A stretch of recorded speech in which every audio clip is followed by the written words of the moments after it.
Maayong gabi sa tanan, mga kaigsunan ko ni Kristo. Welcome sa tanang mga subscriber, viewers, sharer sa atong Romano Katoliko na Simbahan YouTube channel. O welcome sa tanang mga katawhan sa tibuok kalibutan o ilabi na sa mga akong kababayan nga naasa na kalain-laing parte sa kalibutan. So welcome sa tanan.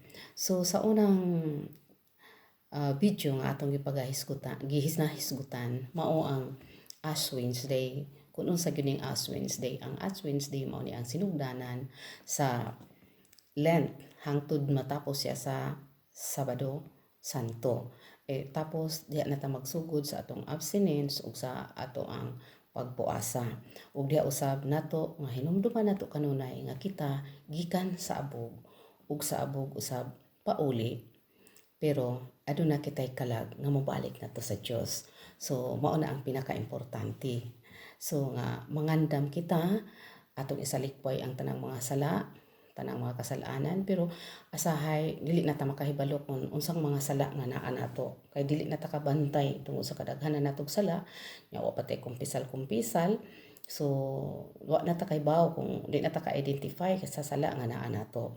So una ato sang ipasabot ang napulo ka sugo ni sa atong Ginoo.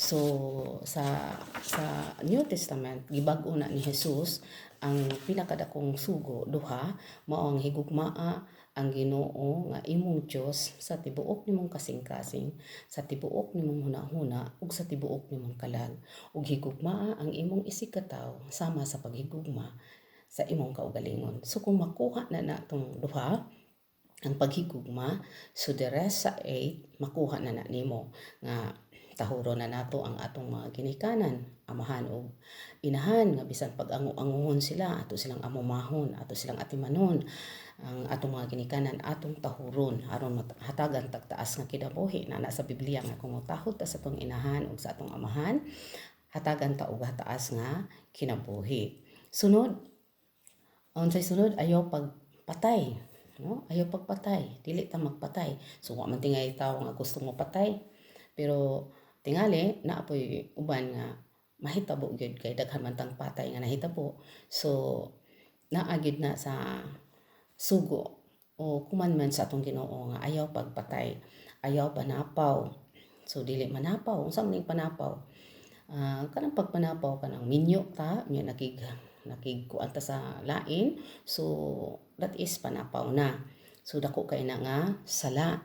Tapos ayaw pangawat, dili ta mangawat. So bisan pa tingali og piso lang na imong kuhaon, bitaw sa una bitaw sa gagmay pa mi, sus nig-abot sa kuan sa mong mama mo kuan din mi dito sa bulsa, udi mga brimi sa iyang pitaka manguha mi og kwarta. So kato pangawat na to, practice na to pangawat. So naa gyud na no makapangawat. So bisan tuod nga diha magsugod sa atong pamilya, atong gikuhaan, atong ginikanan, madala unya na sa gawas, manang mahimo na tang kawatan. So sunod, miingon ang Ginoo, ayaw kamo pagbutang-butang sa inyong isig katawo. Dili magbutang-butang, dili ta magpataka og istorya, no? Ato sang tan-awon, di sa ta mo judge sa tao. Sunod, ayaw kaibog sa imong sa asawa sa imong isig katawo. Naapa jud ayaw kaibog sa mga butang sa imong isig katawo. So mao na ang napulo kasugo nga atong pamalandungan pag-ayo kung wala ba ta makalapas ani. Kana lang number 1 nga higugmaon nato ang Ginoong Dios sa tibuok natong hunahuna, sa tibuok natong kasing-kasing, sa tibuok natong kalag.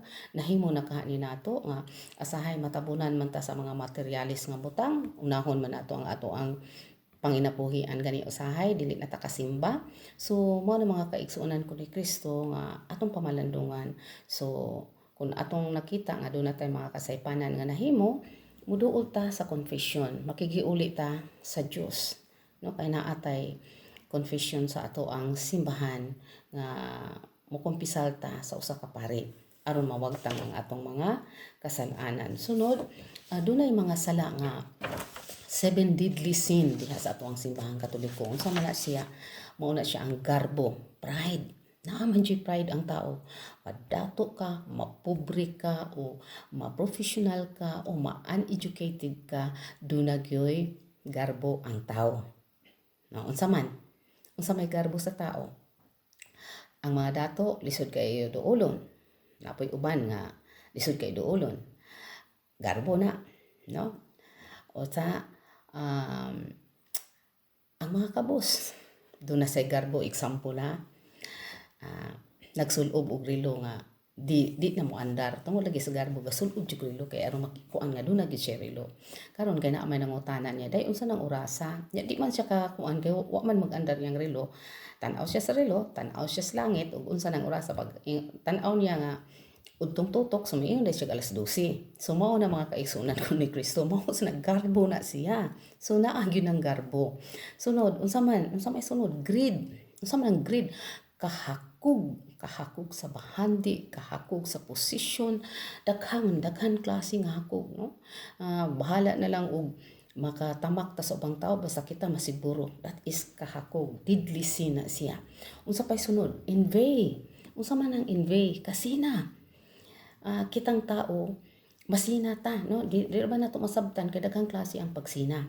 Naay asahay mo daig ta pero nasina da ita. For example, lamian ni mo balay oy, pero wa man niya siya mamao diri dapita o that is kasina. Daghan na ang kasina makapatay ni og tao. Makapatay ni sa dignidad sa tao kay dauto na lang nimo siya tungod kay nasina kaniya, tungod kay dili ka kaapas niya, imo siyang butang-butangan og taman og istorya. So gipatay na nimo siya tungod sa kasina. So deadly sin ang kasina. Sunod last, unsa man ang last kanang mag-desire ta og lawas nung kay libkon. Mao na siya ang last. Dud ako kay nang sala. Sunod, gluttony. Ang gluttony kana bang bisan og busog na kahalakaon lang gihapon, bisag daghan na kay kag kwarta, hala sige paghihapon dili ka makontento. Bisan pa og perti na nimong busog hala hangtod isuka na lang, that is gluttony. Unya naara ba sa sirak nga kana bitong ang atong mata kanang sa gluttony magsigtan o tan-aw asang mga pagkaon nga kuan na bisag perti ng busog hala sige kaon. So that is gluttony. Sunod wrath. Unsa man ang wrath? Mao ni ang pinakadakong suko nga mo kuan gani siya sa manimaus ka moingon pa gani ka ani tamnan ti kagawayan. Mag-abot ang langit og yuta. Unsa pa nang uban? Dalon ta ka sa akong lubnganan. That is wrath. Naa gina sa to niya kay ba nya para nato dili to sala pero didlisin di ay nang ingon ana, no? So atong paningkamutan sa grabe di ay na. So example pag yun na kay bagong sakyanan unya na nadasmagan ka perting sukuan nimo nag-aso-aso ang imong ilong ug ang imong mata sa kasuko. So that is wrath. Dakong sala, deadly sin, no? Sunod. Unsa may sunod? Sloth. Unsa man sloth? Kanang hinay kaayo na sobraan na pud kaayo katapulan, sige rag katog, parehas ni Juan tamad nga naghangad na siya sa bayabas kay di man siya musaka, naghangad lang siya kano sa amtagak. Ingon ana na sus dako din ang sala din na nga ingon ana nga mag kuan ka kanang sa tawag ani magtinapulan ka, dako kay sala. Labi na gyud magtinapulan ta mo simba. Nilang gud ta mo simba bata pa bitaw ko unya na lang ni katuguwang mo bitay noon na kasagaran ng alagad mga tiguwang na in town kay ang mga batan-on wa pa man. Kaya taas pa mig panahon nagsalig nga taas panahon, no? So di ra ba nato mahibalan ang panahon kay wa ta kay bawo kanos atakwaon sa Ginoo. So unsa pa may mga dagkong sala, mga mortal sin kaning murder, gisgutan na nato murder imong nagpatay nagpatay ka kanang manulis ka nya patyon pagyud nya nang rape pagyud ka gi-rape pagyud nimo ang kuan perte gyud ang dakang ang sala ug usapod kaning incest kanang makig-related ka makigminyo ka o duol lang ka sa inyong pamilya dako nang sala. Perjury kanang perjury mao na ang kanang dili ka mosulti sa tinuod kana kun dunay hearing pagbuot-buot maghimo-himo ra kag istorya. So namaka ka dili na siya nagtestimony ka bug dili tinuod testimony ka og bakak so dako kay pud nang sala. Tapos adultery so ako nang giingon dako kay sala. So asahay dili ta ka na kahibalo nga nakasala na dayta ana no mabay na giingon sa akong sala sa hunahuna sa